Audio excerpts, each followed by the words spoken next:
öýlenmedik dostlardan çimde bu kysgaçyk aýdaýyn. Gerçi men wagtymda geçip barýar. Peýgamberimiz aýdypdyr. Yatakda kulak asın öýlenmedik dostlar. Sığır yatak, koyun yatak, mal yatakda ýaşyllap çyk awadan ot çykýandyr diýipdir.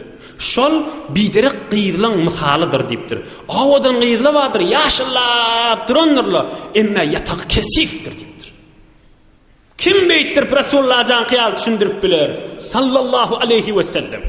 Edi aýtşyň wezde yatakda ýaşyllap awadanca çykýan otlawadyr diýipdir. Olary almaň diýipdir. Oň ýaşyllygyny, awadylygyny allanmaň näme diýip? Porfiyerde ulalanlar. Sığır yatak, mal yatakda ulalan ýaşyllap duran ot. Şo jirek gyýylar almaň. Bir jowan ogluny allanmaýlyk. Näme üstüne? Ha, ahun, men onu aljak, bilýän terbiyet tapmajan. Ýöne men ona öwretjek, terbiyet berjek, musulman etjek, näme etjek? Bu urundan elçek. Kan şeýtjek, men terbiyet berjek, men näme etjek diýip alallaba, şolardan ders alla. Terbiyet berip billimi? Ya da ol kötünük kesipmi?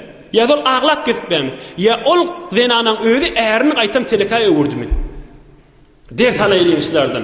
Hazreti Hadijany we Rasulullah'dan arasta bolansaň, afife bolansaň, tahire bolansaň, yani terbiyete kabiliyeti bolsun. Terbiyete kabiliyeti bolsun. Terbiyete kabiliyeti bolsun. Terbiyetin tutjak hili bolsun. Hulasa bir de bir olaqan ders almaly adamlar. Öýlenen dostlar oglan uşagymda terbiyet bermek, öýlenmedikleri ertikun terbiyetine kabiliyet bolsun.